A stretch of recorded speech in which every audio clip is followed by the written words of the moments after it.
पटना के आईजीएमएस में हैं हम लोग। विज्ञान और अध्यात्म का एक गहरा जोड़ पटना के आईजीएमएस में और बिहार के लाल ने करके दिखाया है। हमारे साथ एचओडी हैं सिल अभिनेत जी और सीटीबीएस। देख करके इसलिए पढ़ना क्यों नहीं, क्योंकि टेक्निकल चीज़ें हैं, बहुत लोगों को जानकारी नहीं होती है। सबसे पहले सवाल ये कि सर आप ये जो किए हैं 1942 में पहली बार बाईपास सर्जरी हुई थी और आपने बिना विदाउट एनीस्थीसिया का बाईपास सर्जरी किया, तो ये कहाँ से मन में आया?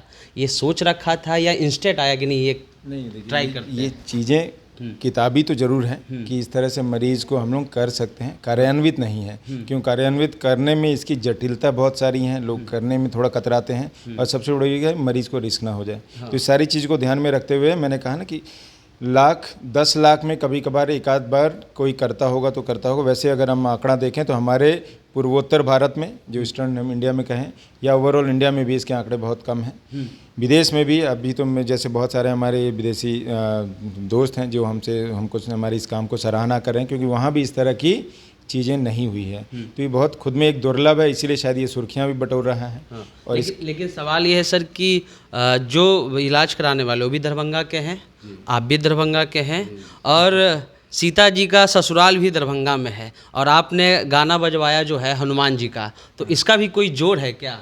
देखिए जोड़ तो नहीं, अब आस्था सबको रहती है भगवान, चाहे मरीज हो चाहे डॉक्टर हो, और उसमें जो सर्जन आदमी होता है उसके भगवान, क्योंकि उसका काम 80% हो, 20% ऊपर वाले का काम होता है। ये हम भी मानते हैं।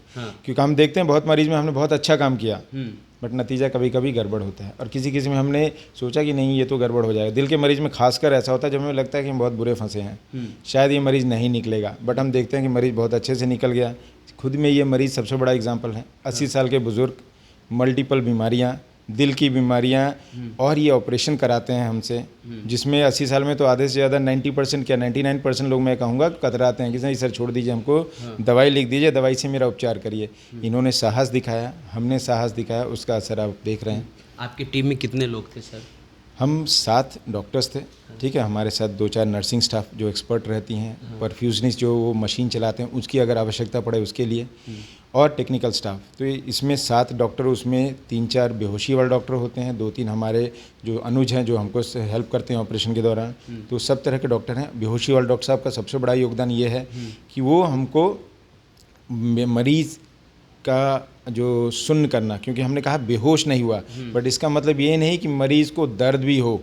अगर किसी को चींटी भी काट ले तो दर्द होता है, यहाँ तो सीने खोलने की बात है, सीने के हड्डी को काटना है, दिल को हिलाना है, दिल पे ऑपरेशन करना है, बहुत सारी चीज़ें हैं। तो इस दिल को स्थिर रखना, हड्डी काटते हुए उसको दर्द ना होना, इसका श्रेय मैं हमारे बेहोशी वाले डॉक्टर एनेस्थीसिया टीम को देता हूँ। उसमें वो क्या करते हैं, वो हमारे गर्दन और छाती के बीच जो रीढ़ की हड्डी है, तो रीढ़ की हड्डी में सुई लगा के उस हिस्से को सुन्न कर देते हैं। इसको कहते हैं थोरेसिक एपिड्यूरल एनेस्थीसिया।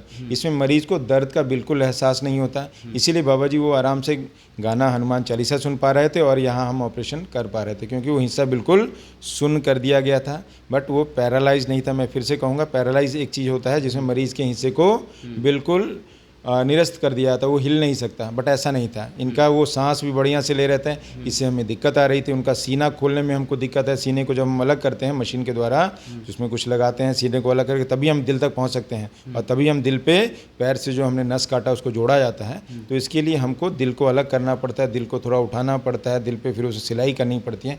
इस सब में आधे 1-2 घंटे का वक्त लगता है। तब तक मरीज़ हिलडोल ना करे, मरीज़ का सब कुछ नियंत्रित रहे, तभी ये संभव है। ये तो बहुत दुर्लभ था सर। क्या कोई पेशेंट आए और फिर कहे कि सर जो आपने वो किया था इसको फिर से थोड़ा करिए, या आप ज़रूरत के अनुसार उसको इम्प्लीमेंट कर? जी, अब आप देख रहे हैं, इतनी कोई ट्रेंड करे कोई चीज़ तो सबके जहन में तो घुस गया है कि हमको अब कराना है तो ये अब एक बाईपास ही कराना है। तो इस सब में संभव नहीं है। आपके माध्यम से लोगों को साझा करूंगा कि हाँ, जिसमें संभव होगा कोशिश करेंगे हम करने का। ऐसा नहीं पहला और आखिरी है, इसके आगे भी हम करेंगे। जो मरीज़ उस लायक होंगे, हमें लगेगा कि ये मरीज़ इस ऑपरेशन को बखूबी करा सकते हैं, क्योंकि इसमें मरीज़ का योगदान भी उतना ही है। जब मरीज़ मानसिक रूप से स्ट्रांग होता है, वो अच्छे ऑपरेशन को झेल लेता है। वही मरीज़ अगर मानसिक रूप से थोड़ा कमज़ोर हो तो ऑपरेशन के बावजूद वो कोई ना कोई दिक्कतों के साथ झेलता है। तो हम उसमें चयनित करते हैं कौन मरीज़ इस ऑपरेशन को अच्छे से करा पाएंगे। तो ये सबसे बड़ी बात तो ये है। और दूसरी बात ये है कि दिल के हर ऑपरेशन में संभव नहीं है, सिर्फ और सिर्फ बाईपास ऑपरेशन, उसमें बीटिंग हार्ट बाईपास जिसको हम कहते हैं, उसी में ये संभव है। लेकिन एक सवाल ये लोग पूछेंगे कि सर आपने हनुमान चालीसा ही क्यों चुना? देखिए, इसमें विवाद की कोई बात ही नहीं है। भगवान जहाँ है, मैंने कहा ना, मैं भगवान में आस्था रखता हूँ, ठीक है। और मैं हनुमान जी से बड़ा संकट मोचन किसी को नहीं समझता हूँ। चिरंजीवी हैं वो, है ना, ये सब जानते हैं, आज भी हैं। तो आज भी अगर संकट होगा तो हनुमान चालीसा ही दोहराते हैं। और उनके बुज़ुर्ग की भी फरमाइश थी और हमारी भी आस्था थी, तो इसीलिए हमने उनके हेडफोन के द्वारा, क्योंकि ऑपरेशन के दौरान हम बहुत सारी बातें करते हैं तो मरीज़ को इससे विचलित ना हो, तो हमने हेडफोन लगा दिया था जिसमें नॉन स्टॉप वही एक। और मरीज़ ने ये भी कहा कि आपने हनुमान चालीसा लगाया, और मैं भी भगवान को अपनी तरफ से ध्यान कर रहा था, क्योंकि मुझे मालूम है मैं बड़ा ऑपरेशन कराने आया हूँ।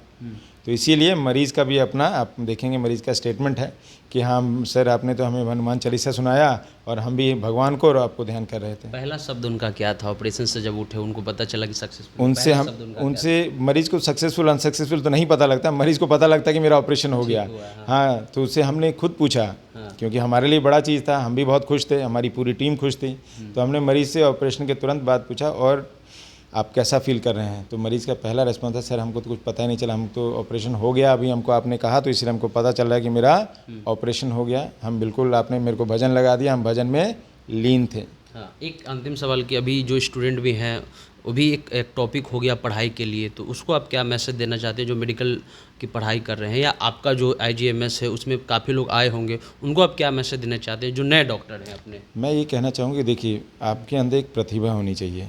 कोई भी चीज़, जैसे आज हम बिहार ट्रेंड कर रहा है इस ऑपरेशन के द्वारा, विश्व में भी, देश में तो कर ही रहा है। हमारे जितने सीनियर थे, मेरे प्रोफेसर जिन्होंने मेरे को पढ़ाया, आज मेरे को वो शायद शाबाशी इसीलिए दे रहे हैं कि हमने कुछ काम अच्छा किया। तो अच्छा लगता है गुरु जब आपको अपने शिष्य को, डॉक्टर हैं अपने। मैं ये कहना चाहूँगी, देखिए आपके अंदर एक प्रतिभा होनी चाहिए। कोई भी चीज़, जैसे आज हम बिहार ट्रेंड कर रहा है इस ऑपरेशन के द्वारा, विश्व में भी, देश में तो कर ही रहा है।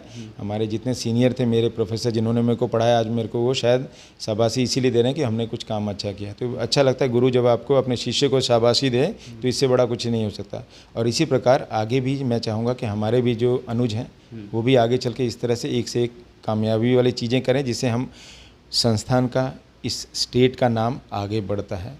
चलिए, तो डॉक्टर अवनीश थे, इनका साफ कहना है, क्योंकि ये बिहार है, बिहार में जब भी कुछ होता है तो बड़ा होता है, पहाड़ काट करके यहाँ रास्ता बना दिया जाता है। और ये बिहार के लाल थे, दरभंगा के डॉक्टर अवनीश, उन्होंने विदाउट एनीस्थीसिया का ऑपरेशन किया, और सबसे अच्छी बात है कि मरीज चल करके आया और चल करके गया, और साथ में स्वास्थ्य मंत्री का एक सर्टिफिकेट लेकर गया, जिसको हम लोग डिस्चार्ज एक तरह से पेपर कहते हैं।